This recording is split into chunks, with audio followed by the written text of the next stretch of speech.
how did you meet Charlie? How does he influence you and your group? Where did I meet Charlie? I think I met Charlie in New York. It was at Harold Hunter Run, but it was guys like Charlie and you know, and Sid and Mike when you know, asking them questions like, you know, how do we get, you know, they see what we're trying to do, and it was like, how do you make this thing, you know, bigger? Like, how do you get people into it? So they gave me, you know, great advice. Charlie especially gave me, like, to this day still gives me good advice about, you know, what's next in, you know, in the run crew scene, or what's next for running, or how to approach, like, doing something that's different. Like, all right, you ruled the, you know, the group running scene with a weekly run, so what's next? Like, are y'all running races? Well, y'all running races now, so what's next? Like, I haven't seen nobody out there running in, you know, through the woods, so it'll be that. And then, well, now we in the desert and running, you know, it's like putting faces in places that typically we're not supposed to be. And because we have a predominantly black crew, when we do it, it's not a norm, and it's like we have a shock value that comes with it, and we try to bring our energy as well. And that's some of the things that I've learned from a lot of crews, but I would say from Run Dem, it's like their energy. When I would see them deep as hell in Copenhagen or anywhere, and they're lit, they're live. So it's like, that's the stuff I'm like, I want my crew to be like that. But it's a lot of advice, and you know, they lead by example. And Charlie is one of those guys that if he believes in you, like, he'll help you as much as he can. And I know there's a lot of people that you may have interviewed or will interview later that can attest to that. So yeah, definitely respect Charlie. How did the relationship with Under Armour come about? Yeah, so UA came around in, was that 2015, 2016? Allison from Harlem Run was one of the people that we were all in Miami at one time, and she was like, yo, you know, I think Under Armour has been trying to get in touch with you. So there was like a link there. That was like the initial link, because they had been like looking and trying to get in touch. So ended up linking with them. I think at that time I was courting some other brands at the time, and the brand that came the most correct and that made the most sense for us was Under Armour. They're in Baltimore. We can go up there, we can build, we can see the people and not just talk on the phone. And they were very honest about where they were in the whole running scene. They were just really getting into it. So it was like an opportunity. It was like, all right, you know, at that time I was like, all Nike, everything. But I wore a lot. I was like a sneakerhead, so I was just into fashion. I was into kicks, you know, like anybody else that's in the streetwear. But going into the Under Armour partnership was something that was different, because I put my own, you know, selfish like style choices and everything to the back burner. It was like, well, what could actually be more beneficial to the crew and the community in DC? Because Under Armour to me really didn't have a big presence in DC, other than some of the basketball teams and football teams that they supported in high school. But I saw it as an opportunity, like, you know what, I think this could be a good fit. And I think we're this is our third year with them. I mean, they treat us amazing. They value our input. They do a lot for our crew. They do a lot for the events and support us, you know, laterally. So they definitely look at it from like a mutually beneficial point of view, and not trying to take over, you know, what we do. They just try to help excel it in different ways. Dope. So outside of DC, what would you say the coolest places you've gotten to run through this experience is? Ooh. It's two places that stick out, and I don't know because they like some of the farthest places I've been to, but Japan and South Africa and Cape Town, or even in Joburg, just because of the landscape is just completely different than what I'm used to, and then even just how the time change is completely opposite of my normal schedule. So it's like trying to adjust is a different kind of challenge. So South Africa was beautiful. So I got up with the 9-4 down there, and they looked out. I definitely want to do Japan, and you know, Lano, he looked out when I was down there too. So I didn't do a race when I was in those cities. So I would want to do a race in either one of those two. In terms of races, what do you have coming up? I do want to hear about the speed project. Okay. And I know you're doing some trail races maybe coming up. Yeah. You posted today, trail season. So Yeah. I got 2 Under Armour trail runs coming up. Copper Mountain Trail Run, part of their trail series, and Killington. And Killington is one where we take our crew up. I did Hackney Half. I went to London again, and I took the crew there. So we took 30 people out over to London to run the Hackney Half. And so that was a dope experience. So you guys just roll deep. I mean, I think that's the thing. Like we saw people rolling deep for a long time, and I had to first I had to get people into running races, to doing more than just like 5Ks and running on Wednesdays. So that was like everything just took phases. And then once they got into it, then we traveled and we did the BTG in Toronto. And that's when we first had a group. And I was like, yes, we can bring our energy to other places so they can really see how we turn up.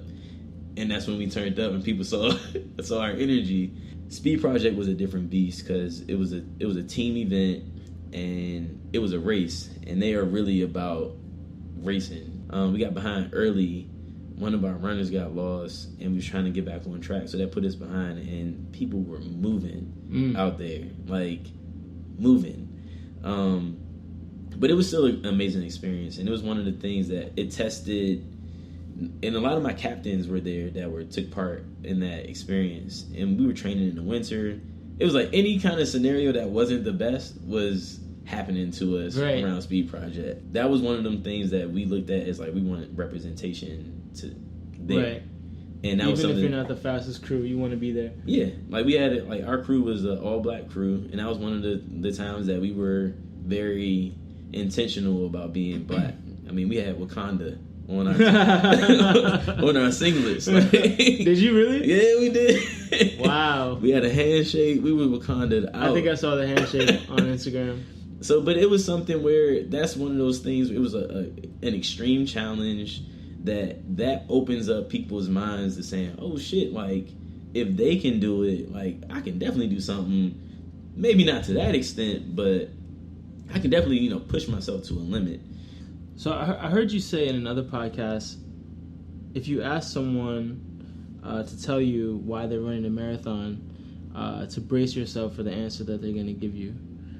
And that was something really cool, just because I had to stop and think. I'm running my first marathon, 2 marathons later on this year, and just to stop and think how my journey started and why I run. What have you heard, and why do you still run?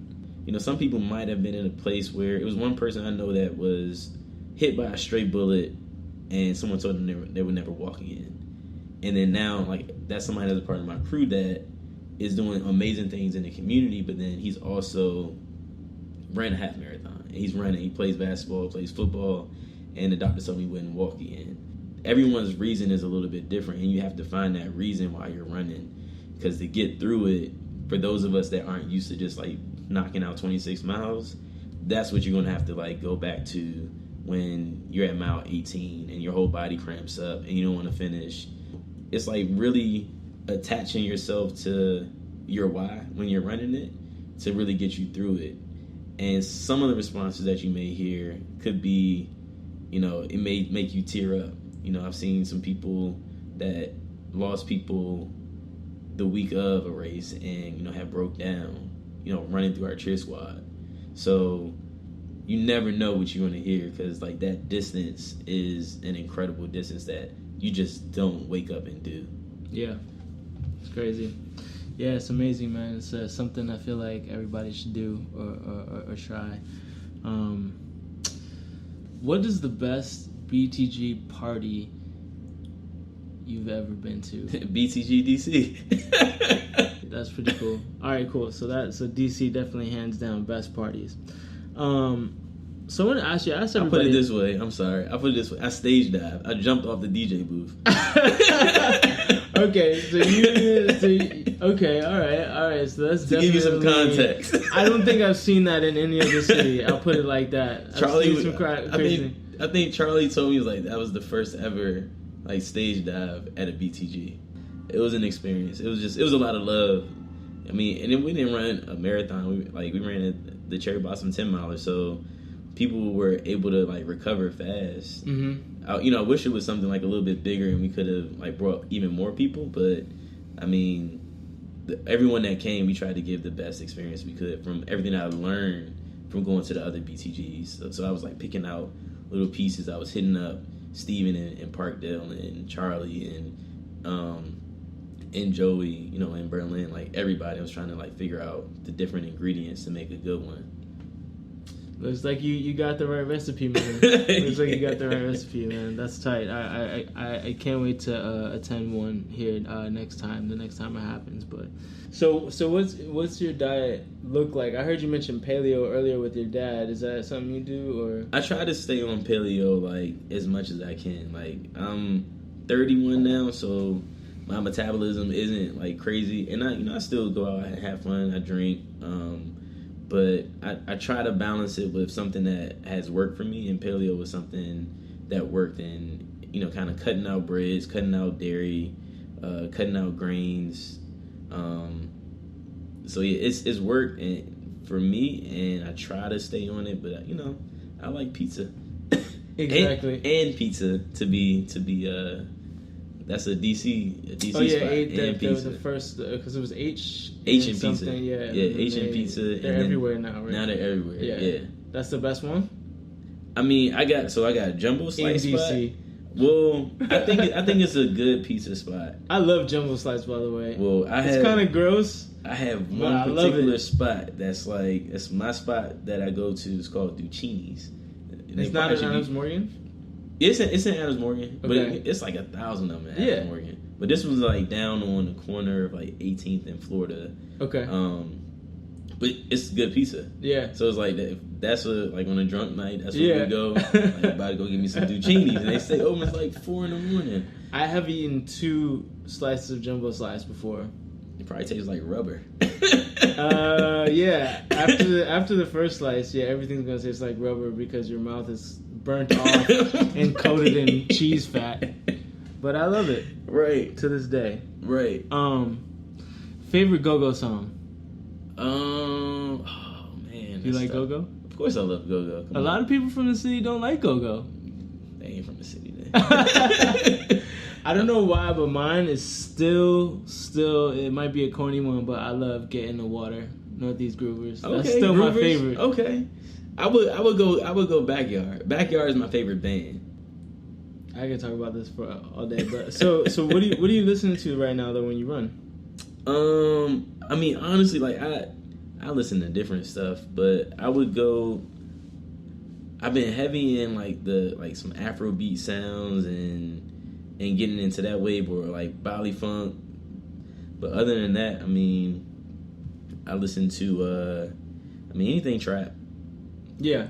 All right, last question. So even being in New York now myself, it's only 4 hours away from DC, but people from anywhere, people from cities close by and far away, why should we come down? Why should people come down and run in DC? Like I said, New York is only 4 hours away. Hop on a bus and you're right here.